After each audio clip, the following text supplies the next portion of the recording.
The asbestos issue is not a thing of the past. It continues to this day. We want to end this man-made disaster. So let's ban asbestos. Thank you very much. It's such an honor to be here today. I was pretty blown away just in the hour and a half that I've been here. One of the things that I wanted to talk about was Linda Reinstein and what a inspiration she's been to work with for the last decade or so that we've been on this mission to highlight the dangers of asbestos. At Environmental Working Group, we've launched a series called EWG's Wonder Women, and Linda is the first woman to receive that honor. And we're, yeah, thank you.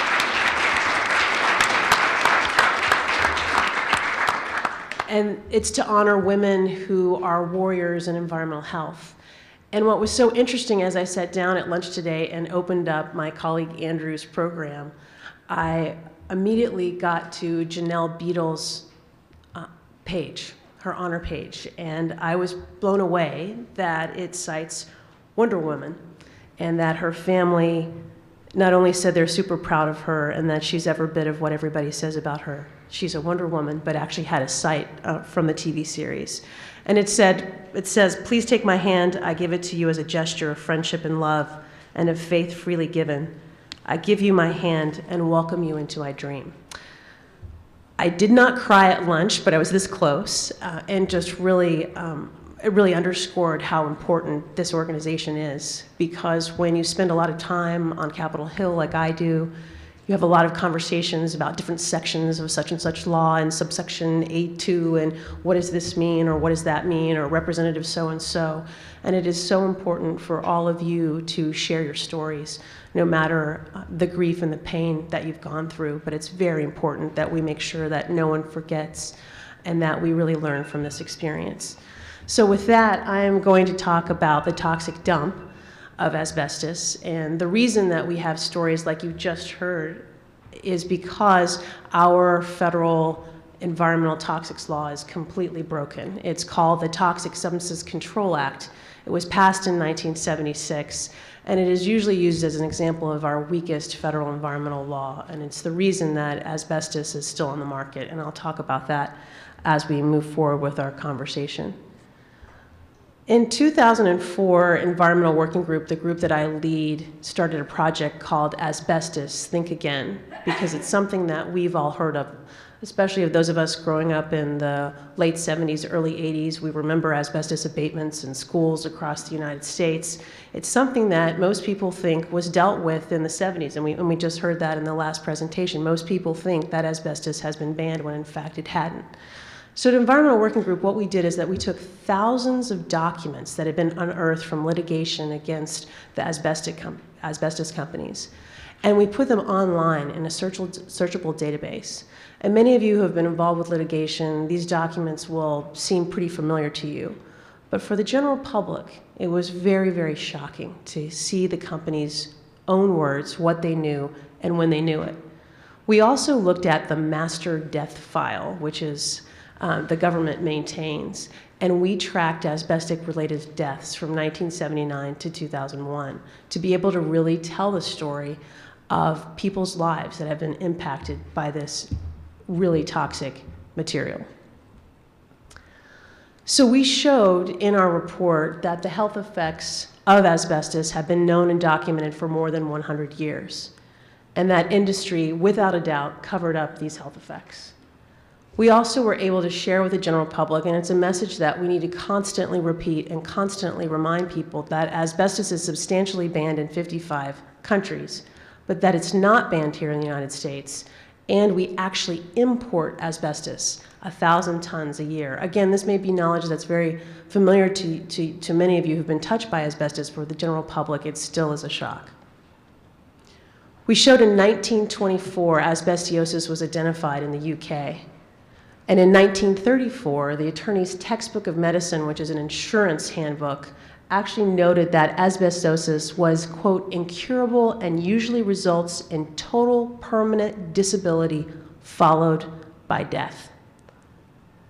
And we took all of these documents and created a timeline, which is available on our website, ewg.org, if you search asbestos.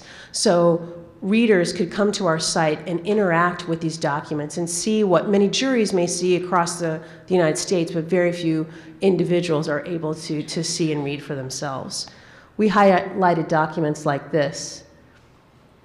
This is a 1958 memo from National Gypsum, and it says, "We know that you will never lose sight of the fact that perhaps the greatest hazard in your plant is with men handling asbestos, because just as certain as death and taxes is the fact that if you inhale asbestos, you will get asbestosis."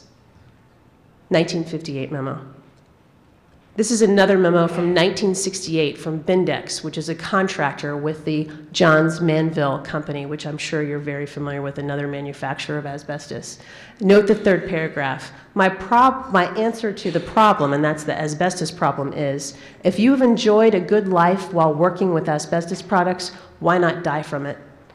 There's got to be some cause. 1966 memo from an executive working for the asbestos company. This type of callousness and this type of knowledge about the impacts of the products that were being made is absolutely shocking. When we track the deaths, and granted that our report has not been updated, and this was from 79 to 2001, we were able to show by congressional district the number of deaths that have been associated with asbestos exposure, and that was 43,000 deaths at that point in time. And as we all know, there are thousands of deaths each year that are attributed to this disease. We also pulled out more documents. Here is a memo from 1988, which seems pretty recent to someone like me, and this is from the Manville Trust, where if you look at the fourth line down here, one of the executives who's managing the trust says, in addition, the plaintiff's bar will probably take the position, not unreasonably, that the documents are evidence of a corporate conspiracy to prevent asbestos workers from learning that their exposure to asbestos could kill them. Yes, that's exactly what the plaintiff's bar has done, because that is the truth, and that is what these documents show. One of the things, too, that we focused on, and again, not common knowledge for the general public, are the top 5 occupations for asbestos-related deaths. Most people are familiar with construction workers and the exposures that they have. But the non-paid worker or the non-worker at home, like we have heard from the Libby, Montana experience, is something that really is captivating for many people. Elementary and secondary school teachers and workers there, 137 deaths from 1985 to 1999, hospitals and the general government. So just because you work with asbestos, you may have an illness related to asbestos just from mere exposure, not from being a worker. Now, this comes to the issue that we were just describing. Asbestos is regulated in the United States, but very poorly regulated. It is considered a hazardous air pollutant under the Clean Air Act. EPA regulates the use of disposal of asbestos. And OSHA has workplace limits for asbestos, but as we just heard, having a regulation is only one part of the story. It also must be enforced. And enforcement is a huge issue that continues to be a problem. In 1989, the Environmental Protection Agency, under the first Bush administration, actually tried to ban asbestos. And this was called the Asbestos Ban and Phase-Out Rule. But this attempt to ban asbestos failed. And the reason is because of the Toxic Substances Control Act. This law was passed in 1976, and it was so weak that the U.S. Fifth Circuit Court of Appeals said that the federal government did not have the authority to ban asbestos. And here's why. In this law, there's a thing called the safety standard. Basically, all chemicals that are on the market, 62,000 chemicals that were on the market in 1976 and everything moving forward, is assumed safe. People like us, environmental health professionals, members of the public, have to show a chemical is unsafe for it to go off the market. And the standard is an unreasonable risk of significant injury to health or the environment. And because of the economic benefits of asbestos, that standard was so tough to overcome that the first Bush administration EPA could not get asbestos banned under this law. So the good news is that this broken law, the Toxic Substances Control Act, is on the radar finally for Congress. It is the only major federal environmental law that has never been reauthorized by Congress, but there are finally some movements afoot to try to reform this law. And so right now on Capitol Hill, we have several proposals. The first is the Safe Chemicals Act, S696, which was offered by the late Senator Frank Lautenberg of New Jersey. It is a very health protective law that focuses on children and has a very, very strong safety standard. We also have the Chemical Safety Improvement Act, which is a so-called compromise bill between industry, represented by Senator David Vitter of Louisiana and Senator Lautenberg. But unfortunately, when you go into the details of this bill, it has been widely criticized by environmental health groups like Environmental Working Group, Safer Chemicals, Healthy Families, our colleagues at the American Association for Justice, and many other groups that just see that this bill is too slanted to our industry and not protective enough. And finally, right now, in the House of Representatives, there is a draft bill circulating called the Chemicals in Commerce Act. And we've started calling it the More Toxic Chemicals in Commerce Act because it's so focused on industry. Under the Safe Chemicals Act, which we really see as a gold standard when it comes to dealing with asbestos and the EPA's authority for asbestos, automatically asbestos becomes a chemical of high concern. And there is a required use and exposure assessment within 90 days of passage of the bill, and the exposure reduction must happen within 12 months. And finally, there has to be guidance on OSHA on handling of asbestos and disposal of it, and also knowledge of where asbestos is located, where it is handled, and where it is transported, because that information is often confidential business information, and we don't have access to that, including the 1,000 tons of asbestos that are imported into the United States each year. So we're holding that language up that I just referred to, and that language will be pushing and working with our colleagues, including the Asbestos Disease Awareness Association, to really make sure that asbestos is front and center in any bill that passes Congress dealing with asbestos.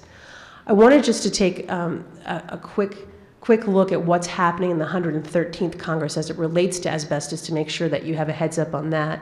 In the House, the Asbestos Claim Transparency Act passed, and basically what this is a very burdensome bill that requires all kinds of detailed information for asbestos victims to provide to the government. There also, fortunately, on the good side was the National Asbestos Awareness Week, thanks to Senator Baucus and his leadership. That's passed this April and last April as well. There was also an amendment to Rule 11 of the Civil Rules of Procedure. And again, this happened in the House, so it does not have the weight of law. It has not passed the Senate, which would require quarterly claims and reports on asbestos claimants. And then, fortunately, I just wanted to highlight the leadership of Representatives Cohen and Representative Sheila Jackson Lee in the House. They had amendments to this first bill I talked about, the so-called Transparency Act. Cohen his amendment did not pass, but it would have exempted several existing trusts from this bill. And Sheila Jackson Lee, to her credit, even though her amendment didn't pass, Representative Jackson Lee required transparency for defendants as well. She said, if you want all this burdensome, detailed information from victims of asbestos, then you need to make sure that the defendants are required to tell you exactly how much asbestos they use, where it's used, where it's located, and where it's stored, and how it's handled. Unfortunately, that didn't pass, but her leadership should definitely be recognized. So as we gather here and really talk about the toll that asbestos has taken on so many people throughout the world, it's really important not only that we don't forget the stories that so many of you have and of the loved ones that you've lost and of the history, 100 years knowing the impacts of asbestos on workers and still today having to deal with asbestos in the workplace and having to deal with asbestos on the market. The importance of this story, the importance of documenting it and of telling your experience could not be more urgent as we look at new environmental health threats. What I have here is a photo on the top is of asbestos fibers, and I don't have the actual level of the resolution. On the second is carbon nanotubes. And there is a lot of concern when we look at nanotechnology that carbon nanotubes have a similar type of impact, or could have a similar impact on the lungs as asbestos does. So as we use asbestos as a model for strict regulation at the federal level of our environmental law, we also need to make sure that we're looking at emerging technologies and that this story is a cautionary tale for the future. Thank you.